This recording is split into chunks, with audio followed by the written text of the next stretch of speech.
And we're back for another exciting episode of the Creators Collective. This is episode number 119, and we are going to be having a ton of fun today because apparently Will has a better internet connection. Woo! Hey, he said one word without breaking up. This is cool.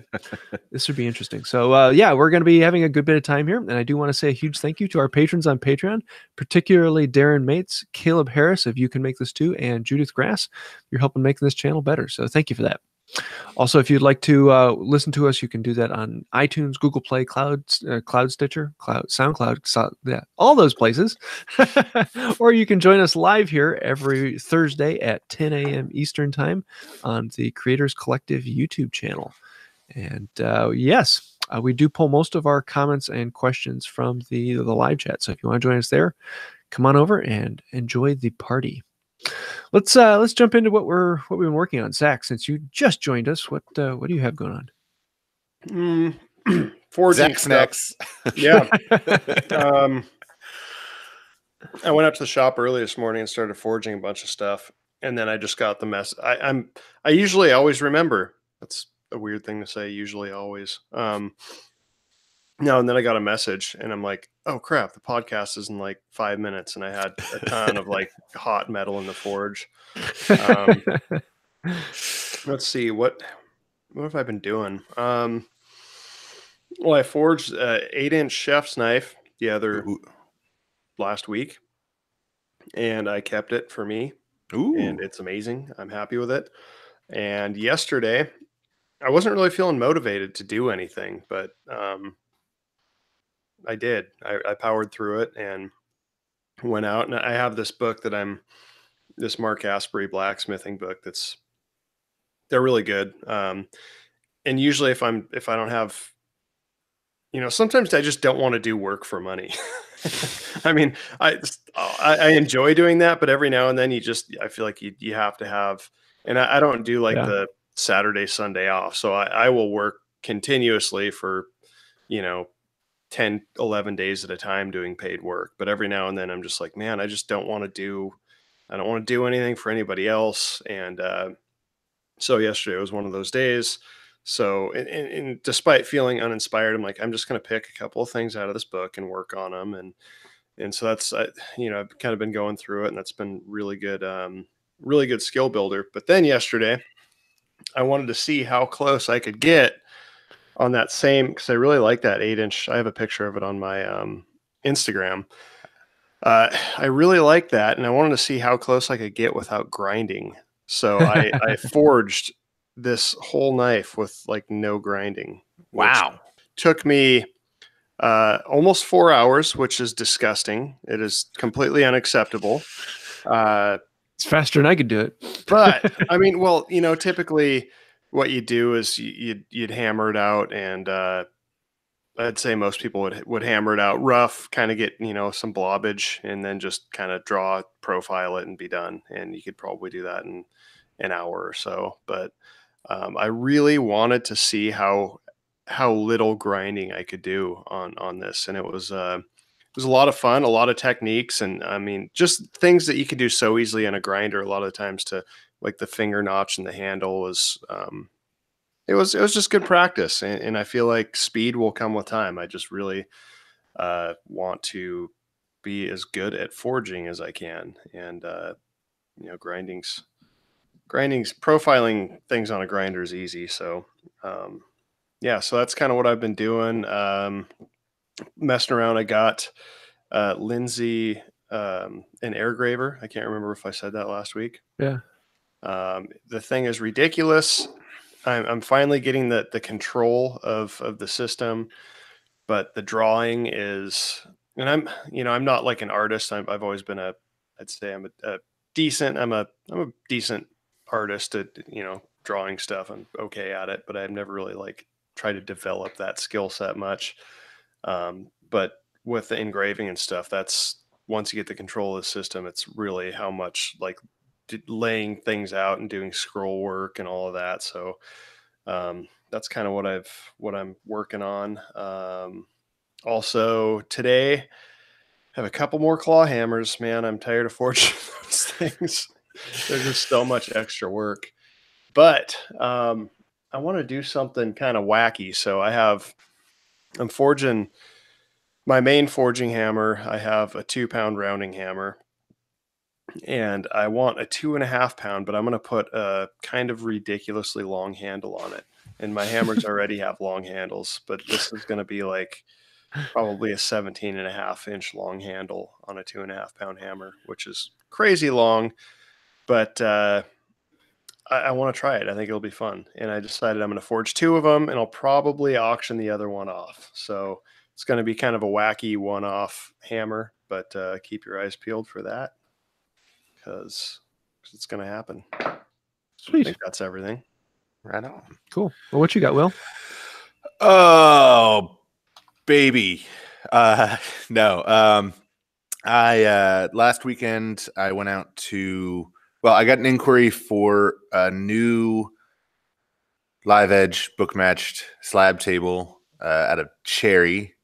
I've done one out of cherry before and one out of walnut. I just finished up the walnut one that I've been talking about for a while.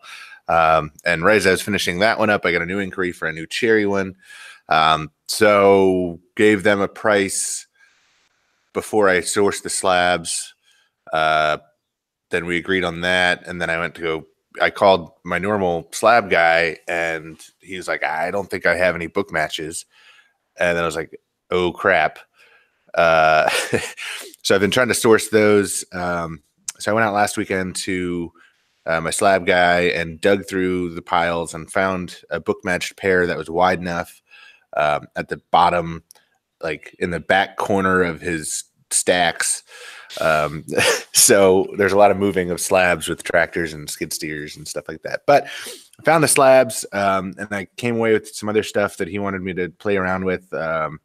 Some Blue Atlas cedar, which I've never worked with before, and I was worried about the pitch in it, like gumming up, like if you put a finish over it and the pitch, messing with that. And he said that he hasn't had any problems with it, and I didn't believe him, so he just threw another slab of that in the truck. So I'm excited to play with that. Still working on the media console. I kind of took a break from that because my Inventables Xcarve came in, and I thought, and so I thought, hey, I'll just throw this together real quick. And that, it's like a 2-day build, right? Yeah. I had my dad put it together, so. Yeah, Jason from Bourbon Moth sent me a message on Instagram as I was putting it together. He sent me a message, and it was a picture of his Xcarve, and he goes, you should just do what I did and have one of your followers on Instagram who's a mechanical engineer put it together for you because he wants to. He's like, I literally haven't touched this like at all, and it's fully put together on a stand in the corner of my shop. And I was like, man, way to rub it in. But yeah, that I severely underestimated how long that would take. It took me like a good solid 2 days. And the instructions start out really, really thorough and good. And then near the end of the instructions, I guess the guy got tired of writing the instructions, so he like would just assume that you would know like to do certain steps. So I would get like halfway through, whatever step this was, and then realize that, oh, I didn't do this because they didn't mention it in the instructions. So I'd have to take it all apart, do that one step, and then, re-put it back together. So anyway, that sucked up a lot of time. So I didn't get much work done on the media console, but I'm hoping to get the mortise and tenons cut and put together today. And then it should just be some assembly, some, putting hardware and stuff, mounting hardware, and then taking it off so I can paint and putting it all back together. What else am I working on? I have to go by my cheat sheet. Where am I? There we are. And I need to make some videos. I have all these ideas for videos that I want to get out. And then again, that Xcarve just took up too much time, so I didn't actually get to film anything. But there are videos coming, and I'm kind of a zombie because of the baby, but so I'm rambling. But James, what are you working on? Well, I'm finally getting to doing solid work on the bed. So I have the headboard and the footboard rough assembled. So all of the tenons through the legs are done. And these things are huge. For an idea, they're 5-inch wide by 1/2-inch tenons. Wow. So they're large tenons, and they go through 4 inches of white oak. So I have to hand cut out 10 mortises that are 4 inches deep through white oak and have them match on both sides because they're all through tenons. So Wow. it's been a fun time in the shop, and I've really been enjoying it and playing with different ways to make it a little faster. And so hopefully that video will be coming out on Saturday. And now I'm starting to work on the panels, or the frame that the panels go into. So hopefully that will be coming along here soon. It looks like a simple project. I mean, there isn't that much to the bed, but I put enough little details and extra pieces like the corbels and sliding dovetails, and the entire thing will be built so that you don't need to use glue if you don't want to. I'm going to glue together the headboard and footboard, but I'm not going to. But then you'll have the stretchers that go between that are pinned in place. So it'll be an interesting bed and a lot of tight fitting joinery, big tight fitting joinery. Question: so you're gonna pin the stretchers to hold the headboard and footboard together, basically the length of the bed, right? The side rails. Would you? So I know you're doing it super traditionally, but would you ever consider doing like the metal bed hardware for easy breakdown, like the bed? I thought about it. As I went back and forth a bunch of different ways on it. I mean, the traditional method is a tussed tenon. So you have the tenon go through the leg, and then you put a tuss through it so you can pull that out and disassemble it. Yep. The problem with that is with this large a joinery, it means it's going to be sticking out about 3 inches past the leg. And I didn't want anything sticking out the front of the bed because we want to put a hope chest there. And so then I went the idea of, well, I'll just get some hardware and, bolt them on, or have clips that slide in and pop down. And I thought that would be kind of cool, but I really wanted to keep it more, almost traditional joinery. So I ended up going with the idea of a through tenon, so it sticks out 1/4 inch on the outside, and putting pins in. The problem with pins in is they're almost impossible to pull out, and you have to have a way of pounding them from the other side. Well, there's going to be a panel on the other side, so you can't pound them out. So what I ended up doing is making, if you imagine 2 pins side by side, or top and bottom, that go in together, and the pins are made out of steel, and they have a bar that comes across and connects the two. So kind of like a horseshoe shape with the 2 pins that go in. And that way you have that grip that you can grab and pull out both pins when you want to take it out. So it's disassemblable, still has the tenon joinery. And then they look kind of like a drawer pull sticking out the side of the bed. And that then is a piece of hardware that will tie them into the dresser sitting right beside it. Because I'm using a lot of the same joinery, same carving, same shaping that I have on the dresser.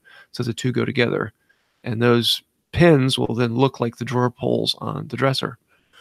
So a bit of a connection between the two. Cool.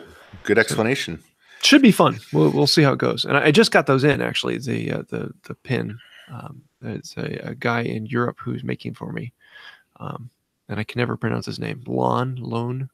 I'll have a link to him in the next video. And then we have, I started to work on the flower box. So for the last 6 months or so, I've been doing joinery in the live video. And so each week we do a joint. But I decided to actually do a project. And since it's this time of year, and I want to actually put in a small herb garden just outside my window so I can open the window and pull herbs. I'm actually making a flower box to mount on there, which will make a good live video. So we did the dimensioning of the lumber and grooving, and next week we'll be starting it on dovetails, and the bottom of it will be a pillowed bottom, so kind of like a panel door, but on the bottom of the box. And I may even be doing a video on installation. We'll see. So yeah, things are going pretty good. Nice. Do we have any questions this week? I didn't see the live chat. Jonathan 24 was asking Zack about long hammer handles. Oh, maybe. Yeah, sort of. I think that was acknowledged. So, I mean, it's really interesting, like the evolution of when you work with a tool all the time, you get comfortable and you try different things and you have different ideas and that sort of thing. And I find that, I mean, I've always liked lighter hammers than your average, like give me as big as heavy as possible with the shortest handle, because I'm a man. Standard hammers. blacksmith trope. Yeah, I mean, smaller hammers, you can get into tighter quarters. You have more control. Most of what I'm doing, I'm not forging boat anchors, so I don't need, a super weighty hammer. But having that extra handle really helps. I mean, really, when you're hitting something, you're generating force. That's what you do. Or kinetic energy, which I've said this a million times probably, but is mass times velocity squared. So however you want to get it, by more mass or by more velocity, which is exponentially greater than increasing your mass. However you want to get that extra energy by increasing mass or velocity. And I guess I tend to favor increasing the velocity more than increasing the weight. So, it's easier to choke up on a handle than it is to have another hammer that's lighter. So if I really want to generate that force, I can grab, further away from the head on the handle and get a fast swing without moving my arm. I don't have to, haymaker a piece of metal to move it. You can almost keep your elbow locked, and just by having that extra long handle, you can get that velocity without having to lift your fist above your head and punch the steel, like you would with a super short handle and a super heavy. I find that I like that kind of whippy feeling, and my shoulder likes me more the next day. I mean, when you have, you see these guys that just go to town with these like 5-6 pound hammers, and it's like that looks great for like, a 50-second video, but you can't, I mean, I don't care how tough you are, like you're going to hurt trying to do that all day long. Like your shoulder is going to hate you. So that's just what I find. And I'm not saying I'm like that. I know everything or anything for that matter, but I am starting to develop preferences for myself that I tend to find that work better for me. So yeah. Will and I were just talking about before the shows about bench heights. It's there, there's standard rules that your average hammer handle is X long, your average bench is so high. Yeah, exactly. But I mean, there's a lot of variance in that everyone has different personalities, everyone has different things that they like, or different things that they like to do with it. So it requires different methods. And it's I mean, everything, like you said, there's rules of thumb, but I think everything is so objective. Yeah. That even if you have two people that are the exact same, height and have the exact same body proportions, you might just tend to do things differently. Yeah. So anytime I hear someone say something like the traditional way to do it is, it kind of makes me chuckle, because there is no a traditional way. I mean, you might be talking about German tradition from 1400s, or the English tradition from the 1800s, or the if you look at I mean, if you look at early American woodworking, every town had their own tradition. Well, and you see vastly different methods. Have you seen the guy that plays guitar with his toes and he doesn't have any hands? Huh. Yeah. Like the traditional way to play guitar is using your fingers, not your toes.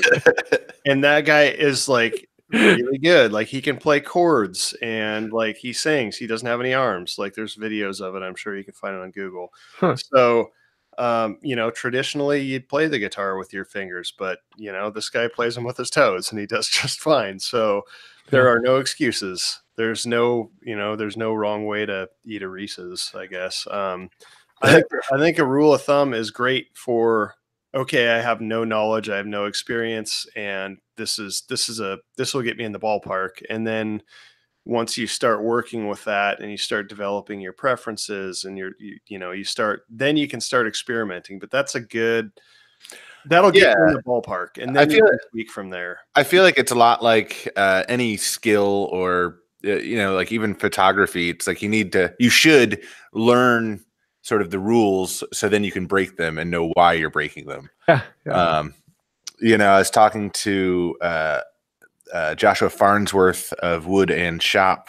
He's got a woodworking school and a YouTube channel about 20 minutes away from me. And I was over in his shop, and he is a, traditional hand tool school, but tucked in the corner of his shop is a bandsaw and a power lathe and, a table saw and things like that. And I was talking to him and I said, well, I'm more of a hybrid woodworker. And he goes, no, you're a woodworker. He's like, I hate that term, hybrid woodworker, and it's all about the end result. And I feel like that's in blacksmithing or just making things in general, is whatever gets you to that final, the final piece. Like, I don't care if you're cutting the board by chewing it with your teeth like a beaver, as long as the final product is something to be proud of. I don't care how you get there, but there's also like kind of letting the past, letting other people figure things out first, and then using that as your rule of thumb. Like, they figured out that, bench height, well, you can do a lot more with the bench that's, yay big than, you're not working up here at your chest and you're not, bent way down low. But I don't know. Now I'm just rambling because I have an internet connection. When I was when I was in California forging with John Williams, he said something that kind of relates, but it's just such a good quote, and it's just always bounced around my head since I heard it. It says, like, like, think about it like the chocolate cake. He's like, that's an easy thing, but the first person to do it, I mean, like, could you go bake a chocolate cake without any, without an ingredient list? And you don't think twice about it. It's not a big deal. Like, you could go find the ingredients or the recipe and make it. But to do that without a recipe and to have the idea, like something super simple that everybody takes for granted, it's like the first person to do that was, pretty. There's a lot of. I don't even know what I'm trying to say, but it's a good quote. Yeah. Or like, I remember as a kid, I used to think, like, who's the first person that ate meat? Yeah, I still think that. Like who's like these guys are sitting around a campfire or something. I don't know. I don't know if meat probably came before campfires, but in my head, it's funnier if they're sitting around a campfire. They're like, hey, my body hurts. Let's stab this thing, cut it apart, hold it over the fire, and then eat it. Like, that's a pretty random, I'm sure that's not the way it happened, but like, that would be a great, like, I feel like that's a great English comedy sketch waiting to happen right there. Like, how did that happen? Like, that's innovation right there. Yeah. Or how they figured out what was poisonous and what wasn't in the forest. like, oh, well, don't eat that. Yeah. That's funny. Cool. I'm digging your new internet connection, man. This is flowing nicely. Oh, well, thank you. I'll have to do this more often. Feels like we're on a podcast again. Tell your buddy thank you for the internet. I will. Thank you, Jordan McLaughlin, Jordan Mac Photo on Instagram. Trying to get him on YouTube. So my wife has we've had no luck finding work out west. And summer's coming, and so my wife's actually she's interviewing for a transfer to somewhere around Columbus, Ohio. So we'll see if that goes. Maybe I know the territory covers Pittsburgh. I would think I would prefer Pittsburgh. Well, because you like steel. Yeah. Yeah. It's mostly because so that I could, prolong my affair with John Malecki. Yeah, there are a lot of good hills out there. My wife has just walked in and she's smiling. This could be a dangerous thing. It When my could be wife good walks in and news. smiling, it's Good there's interview for something the going on. Columbus roll, she says. Oh, So, good. Isn't Brian Prusa from there? Yeah, I think he is. Huh. Yeah, he's around Columbus, I think, or I could tell you, but yeah, It's so weird to me how close. So I grew up obviously in the Northwest, and the states are so much bigger there, but they don't look that much bigger. But when you get up to like the Northeast, the states are considerably smaller, and everything is way closer than it seems. It's really weird. Yeah. Like I remember when I was in DC, I'm like, there's no way I'm only like 2 hours from all of these places. Yeah. Yep. It's crazy. And then people are like, "Oh, I have to drive a half hour to get there. Oh, that's too long." I avoid DC. I'm only 2 hours from DC, and I avoid it like the plague. So No, I'm not saying that anything other than the fact that the first time I was there, I remember we got on I can't remember. I was like looking at trains or something. I was like, no way. All of these places are this close. It blew my mind. Because like Yep. I'm used to, growing up in like Washington, it's like, to leave if you want to go see another state, it's like all day to get to another state. Well, that's like me and my wife debate on this. So I'm from Virginia originally. She's from California, Southern California originally, and she calls everything like the big roads. She calls them freeways, but she calls them freeways in Virginia, and I'm like, no, they're interstates. And she's like, what's an interstate? And I was like, yeah, you wouldn't understand because you're from California, like where it's huge and you never leave the state. Yeah, they're freeways where I grew up. Nope. Yeah, and you get on them and you don't stop. I don't know if it's just Florida, but like everything here, like the speed limit's like 55, 60. People drive 90, and there's stoplights all over the place. Like there's no road without stoplights. So I guess the interstates, as you would call them, everything is at grade. So it's like stop and go. Like you're either stomping on your brake or stomping on your gas. Yeah, see, I would call that a highway. Yeah. It's a hell way. It's the most traffic accidents. Highway 19 is the most dangerous highway in all of America. There's like 2 or 3 deaths a day within like 10 miles of me. Oh wow. Yeah. Anyway. Well, let's see. We've got the Creators Photo Challenge. We're not judging one this week, but we're going to be announcing the new challenge for next time, which will probably be in 2 weeks. So Will, why don't you explain what people have to do? Yeah, so thought I'd go simple on this one, and just your entry needs to be monochromatic. So monochrome, generally speaking, when you think about it, would be what you think of black and white, but monochrome can be any, singular color. You could do a sepia tone. I've seen, some red toned monochromes, but generally black and white images are what you consider monochromatic. But this is a challenge to work on the framing and shape to make your image interesting, because you won't have the added benefit of like pops of color or things like that. So monochrome. Sweet. So if you want to get into it, all you have to do is put a picture up on Instagram and put it with the hashtag of Creators Photo Challenge, and we will judge you in 2 weeks. And I think it's Zach's turn, so we'll see what we're going to be doing for that. He'll give you a hammer. Cool. Well, we have 2 jokes of the week this time. Will, you put one on there. Why don't you? I did. I heard it this morning on the way here, and I just thought it was funny. All right, hang on. I gotta scroll. All right. Why are people untrusting of escalators? They are often up to something. So stupid, but I love it. Stupider the better. And then second joke. James, you want to read that one? The second one was submitted by 63 Degrees North. He put it in the live chat just a little bit ago. How does an Eskimo put his furniture projects together? Igloos it together. That one's really, really good. The bad puns are hard to beat for dumb jokes. I like it. Yeah, I've started doing that in the live chats. Anytime someone does a super chat, I tell a dad joke.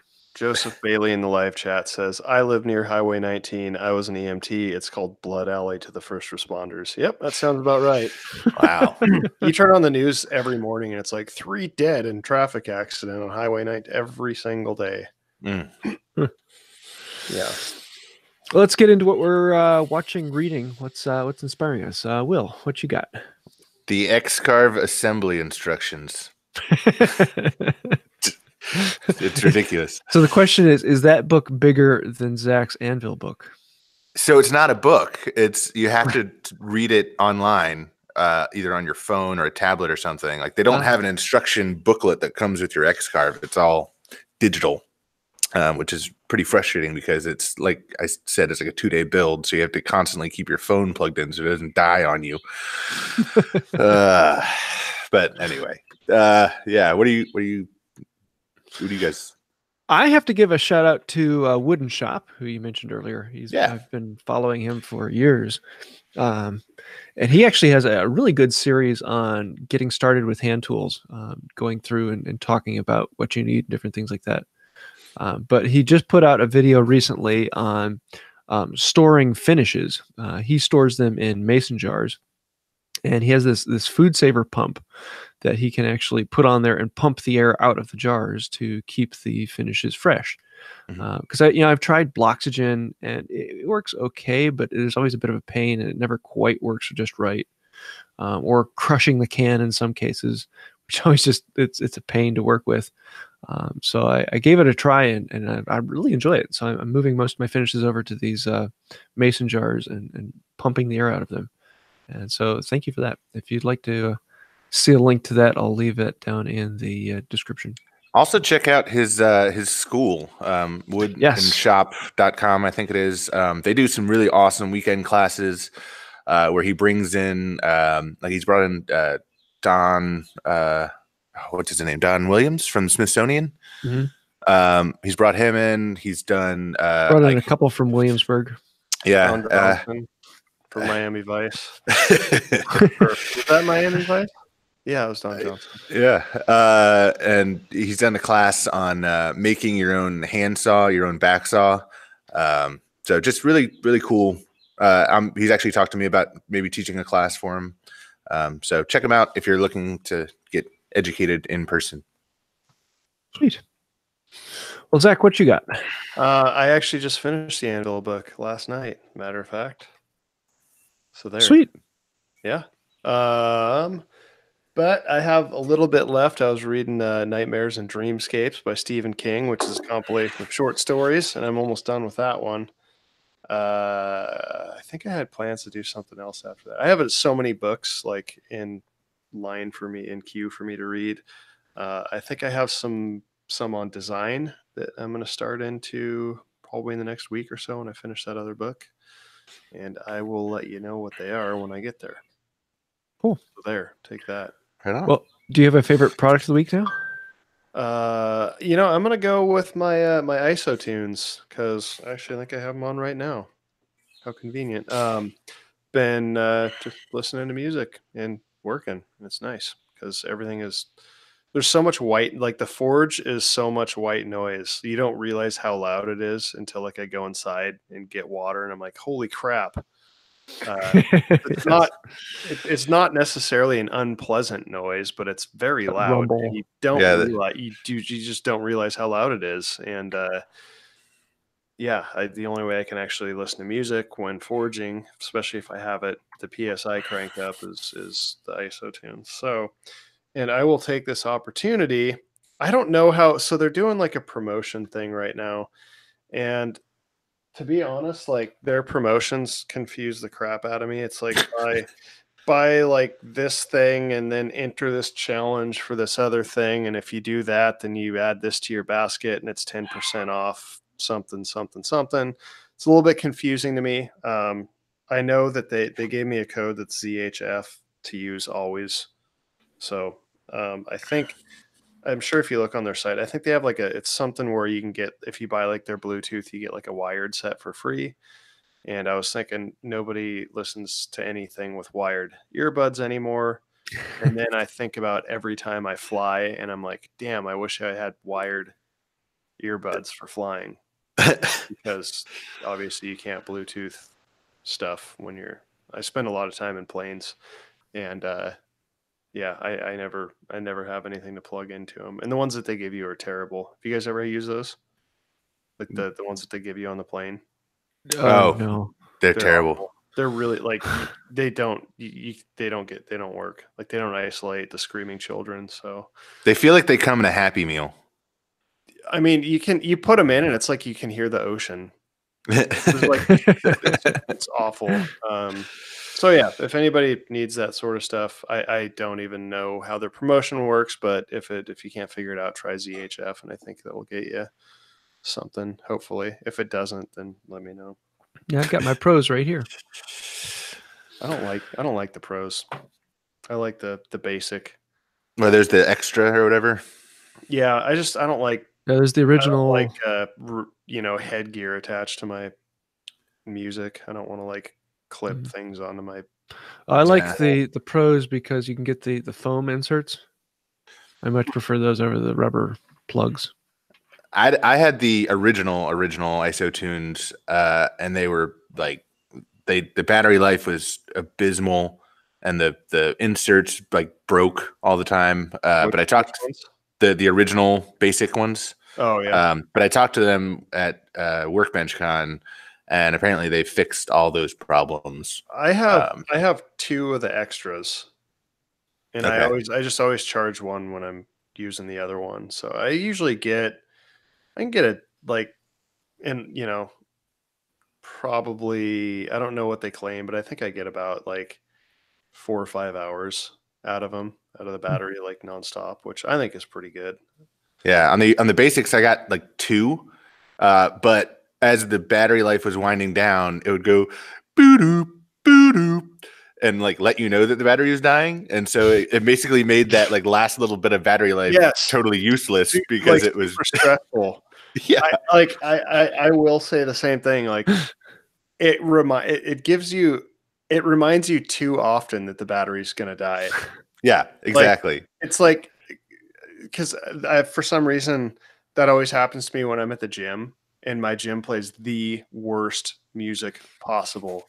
Like it's the worst music, and it's so stressful for me when I get like the beeps, and it's like it's like and it becomes more and more frequent until it's like, I mean, you might have 20 minutes or 10 minutes of battery life left, but like those 10 minutes are terrible. Like, yeah, and it's like, okay, we get it. Why do you keep telling me? Like, you say it once, and then I'll just let the battery die. It's fine. Yeah. So I'm not knocking on them. So everybody, go to isotunes.com. ZHF. Hopefully they don't listen to this, because well, I'm not sponsored by. I have used other ones, and I do like them. So I do actually recommend them, despite a couple of things that I wish were a little bit different. So that's me being authentic. How's that? There you go. Oh, well, what you got? What's your favorite product? So I got to give a huge shout out to Calvin from Filament Company. With the announcement of the birth of my son, he reached out to me and said, "Hey, I know that in some circles your nickname is Bear, and congratulations on Callum. I'd like to send you something." And I said, "Yeah, that'd be awesome."